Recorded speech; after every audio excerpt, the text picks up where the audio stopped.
Shri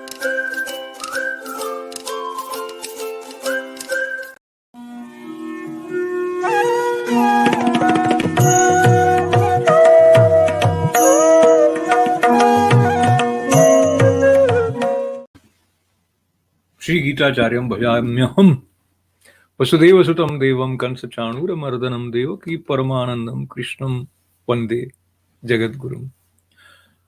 eternal Gita everyday में आपका स्वागत करते हुए आपके साथ कुछ ऐसी बातें जिनका संबंध हमारे पूरे जीवन से भी है, हमारे आज से भी है, हमारे कल से भी है, और आपकी जो भी आयु हो, ये वाली जो बात है वो आप सबको अच्छी लग सकती है। एक कोटेशन है कि 40 is the old age of youth, 50 is the youth of old age. तो आपका यूथ शायद अभी शुरू हुआ हो, या शायद आप उस तरफ पहुंचने वाले हो, या शायद आप वहां हो जहां आपको ये अच्छा लगता है कि as long as one is learning it is youth, stop learning and you are old. तो हम तो सीखने के क्रम में जगत गुरु योगेश्वर के चरणों में आकर बैठ गए हैं, और मुझे ये सौभाग्य देने की जो प्रेरणा है वो स्वामी श्री ईश्वरानंद गिरी जी महाराज, मेरे गुरु महाराज का स्मरण करते हुए बात की शुरुआत करते करते एक और वादा आपसे करते हुए कि आज के इस सत्र को समाप्त करने से पहले एक कहानी भी सुनाने वाला हूं मैं आपको। तो उसके लिए भी साथ बने रहिएगा। पर शुरू करते हैं तीसरे अध्याय कर्म योग जो है उसके 32वें श्लोक से। ये ते तभ्यसूयन्तो नानु तिष्ठन्ति मे मतम सर्व ज्ञान विमूढ़ास्त्वान् विद्विनष्टान चेतसः। इसका अर्थ, परंतु जो मनुष्य मुझ में दोषारोपण करते हुए इस मत के अनुसार नहीं चलते हैं, उन मूर्खों को तू संपूर्ण ज्ञानों में मोहित और नष्ट हुए ही समझ। तो ये जिस ज्ञान की बात कर रहे हैं वो 31वें श्लोक में हमको बताया था, ये में मतमिदम नित्यम अनुतिष्ठन्ति मानवा श्रद्धावंतो न सूयन्तो मुच्यन्ते तेपि कर्म भी, कि जो कोई मनुष्य दोष दृष्टि से रहित और श्रद्धा युक्त होकर मेरे इस मत का, जिसमें उन्होंने कहा था कि ममता रहित होकर और संताप रहित होकर जो कर्म करेगा मुझे अर्पित करके, वो वाली बात थी। अब कह कौन रहे हैं, मैं तो नहीं कह रहा हूं ना, श्री कृष्ण कह रहे हैं। तो श्री कृष्ण की बात सुनने में अगर हम अपने अहंकार को लेकर बैठ जाएंगे तो बातें सुनने से हमको लगेगा कि अरे मुझे ऐसा कह दिया। पर एक बार चेतना को उस स्तर पर ले जाते हैं, कल्पना के साथ में ही सही, कि सीधे सीधे भगवान कह रहे हैं। भगवान की बात सुननी है तो उसमें अपना जो आग्रह है उसको थोड़ी देर के लिए अलग रख के सुने। जैसे हम स्वाधीनता आंदोलन के दिनों में सुनते थे, करो या मरो, उस तरह की बात है। ये तो कह रहे मानो या मरो, कि ज्ञान जो है वो अगर शक्ति है तो अज्ञान क्या है, विनाश विवशता है। और ज्ञान देता है मुक्ति तो अज्ञान देता है बंधन। ज्ञान है विकास तो अज्ञान है विनाश। तो कृष्ण भगवान के संदर्भ को लेते हुए संत ज्ञानेश्वर इस श्लोक के अर्थ में ये संकेत करते हैं कि ये वाला जो मत है, निष्काम कर्म योग मान लीजिए, इसको नहीं मानने वाले विचार शून्य हैं, वो भ्रमित हैं, और अहंकार में वो इस मत का उपहास भी कर देते हैं, क्योंकि वो भगवत तत्व को नहीं जानते हैं। तो कृष्ण को एक मनुष्य के रूप में देख के ये जो बात है उसको नकारते हुए विषयों को ऐसे अपनाते हैं जैसे कि कोई विष को अपना लेता है। और वो ऐसे ऐसे उदाहरण देते हैं कि अगर आपके पास बहुत बहुमूल्य हीरे हैं और जो शव है उस पर आपने वो हीरे रख दिए हैं तो उनका क्या अर्थ है। इसी तरह वो कहते हैं संत ज्ञानेश्वर कि ऐसे मनुष्य जो कि मूढ़ हैं, उनकी हथेली में ये बहुमूल्य कर्म योग रूपी हीरा दे देने से क्या लाभ है, वो तो इसका उपहास ही करेंगे।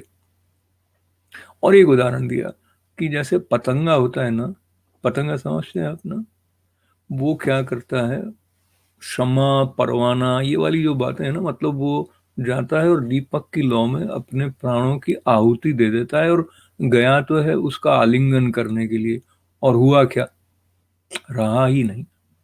तो इसी तरह से जो इंद्रियों के भोग हैं वो इस तरह की जलती हुई लौ है, और वो खींच लेती है, फिर नष्ट होने की स्थिति आ जाती है।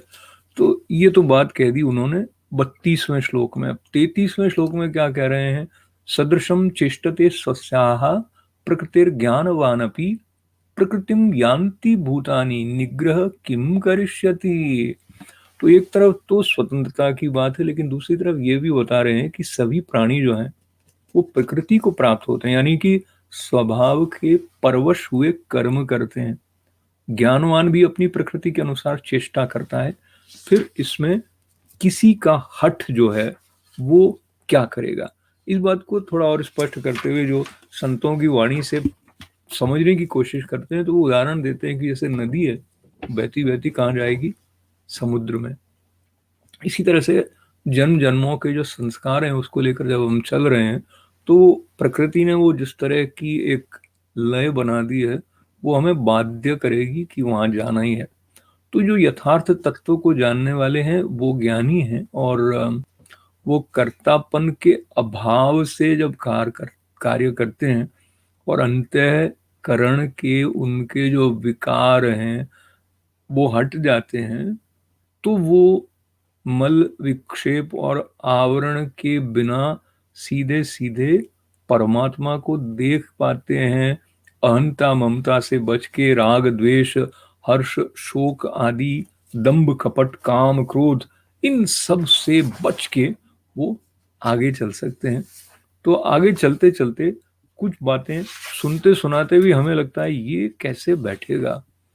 तो इसके लिए कुछ और उदाहरण दिए कि जैसे अगर हम इंद्रिय भोग में, सेंसुअल प्लेजर्स में ही उलझे रहते हैं, तो ऐसा है कि जैसे कोई सांप से खेलने जाए, कोई जहर पचाने की कोशिश करे, कोई आग से खेले, तो मजे मजे में भी खेलने लगेगा तो वो जला देगी। इसी तरह से शरीर जो है वो अनजानी प्रकृति के वश में है। इसे अगर विविध भोग सुलभ कराने का संघर्ष करते रहेंगे तो लाभ क्या है। ऐसा इस श्लोक 33 के संदर्भ में संत ज्ञानेश्वर कह रहे हैं। अन्य महात्माओं की बात को लेके कहते हैं कि ये जो रात दिन हम अगर इसी में लगे रहें कि ये संसाधन इस देह को प्रसन्न करने के लिए, इसको सुख पहुंचाने के लिए हो, और धर्म की कीमत पर सिर्फ शारीरिक सुख के लिए हम सारे संसाधन झोंक दें, तो फिर अंत में क्या पुरस्कार मिलेगा। तो ये पुरस्कार वाली बात को लेते हुए जो हम धर्म को कैसे समझते हैं, और उसका जो हम अर्थ करते हैं, उसमें हम अपनी बुद्धि का प्रयोग करते हैं खुलकर या नहीं करते हैं। तो जो सनातन परंपरा है या जो हिंदू परंपरा है, उसमें आपके हृदय को फाइनल ऑथोरिटी माना गया है। तो एक कहानी ऐसी थी कि एक राजा, उसको एक मनुष्य जो सत्य बोलता था, निर्भीक था, उसके प्रति उसका ऐसा भाव था कि इसको मरवा देना चाहिए। तो वो वहां से दरबार से भागा, राज्य से दूर चल दिया। तो आसपास के छोटे छोटे जनपद पुराने समय में जो होते थे, एक कबीले वाले मान लीजिए, उन्होंने उसको पनाह दे दी। पता चल गया राजा के सैनिकों को, वहां उनके पास आए कि इसको हमारे हवाले कर दो, नहीं तो सबको नष्ट कर देंगे। तो उन्होंने मंत्रणा की। अब क्या है, जो मुखिया है और वहां का जो पुरोहित था, वो दोनों अकेले में बात करें कि इसको दें कि नहीं दें। तो वैसे तो शरणार्थी है, उसको देने के पक्ष में नहीं थे वो। फिर उन्होंने देखा कि अब मारे भी जाएंगे, तो उन्होंने क्या किया, शास्त्रों का सहारा लेना चाहिए। तो एक जगह उन्होंने पढ़ा, त्यजेत एकम कुलस्यार्थे कुलम जनपदे त्यजेत, कि कुल की रक्षा के लिए एक आदमी का बलिदान कर सकते हैं। तो वो दोनों प्रसन्न हो गए कि वचन मिल गया, प्रमाण मिल गया, उसको दे दिया। और फिर वो आदमी जब चला गया तो राजा के वहां उसको यातनाएं दे के और मार दिया गया। अब इसके बाद क्या हुआ, इनका जो कबीला था उसके ऊपर बड़ी विपदाएं आई, प्राकृतिक विपदाएं आई। तो कुछ लोग वहां से भागे, कुछ लोग मारे गए। फिर चलते फिरते उस समय एक बड़े महात्मा जी वहां से निकल रहे थे, तो उन्होंने कहा कि साहब हमसे क्या गलती हो गई। तो उन्होंने कहा कि अपने अंदर झांको तो पता लग जाएगा कि तुमसे बड़ा अपराध हुआ है, तुमने एक निरपराध को मृत्यु के हवाले कर दिया। तो उन्होंने कहा लेकिन वो तो हमने शास्त्रों में देखा था। तो अब जो बात महात्मा जी ने कही, जो कि मैं मेरे गुरु स्वामी शीश्वरानंद गिरी जी महाराज की पुस्तक आनंद मीमांसा में से आपको बता रहा हूँ। तो उन्होंने कहा कि वहीं गलती हुई, तुमने शास्त्र को तो देखा, अपने हृदय को नहीं देखा, अपने अंदर झांक कर नहीं देखा।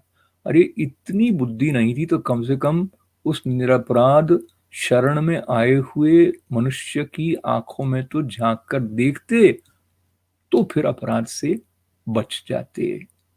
तो स्वामी जी कहते हैं कि हम किताब को ही देखते हैं, शास्त्र को ही देखते हैं, अपने अंदर नहीं देखते हैं। तो धर्म का पालन ऐसे नहीं होता है। ये वैदिक धर्म, सनातन धर्म, हिंदू धर्म ये कहता है कि सारा वेद तुम्हारे अंदर है, मतलब हमारे अंदर है। तो अपने अंदर झांकने के लिए जो एक खुलापन चाहिए, एक शुद्धि चाहिए, वो लेकर हम श्रीमद् भगवद गीता के चरणों में नित्य गुरु कृपा से, श्री कृष्ण कृपा से बैठने का जो अवसर पा रहे हैं, उसके आनंद को आपके साथ बांटते हुए आपको बहुत बहुत धन्यवाद करते हुए आज विराम करते हूँ। पूर्णमदः पूर्णमिदं पूर्णात् पूर्णमुदच्यते पूर्णस्य पूर्णमादाय पूर्णमेवावशिष्यते। ओम शांति शांति शांति। जय श्री कृष्ण।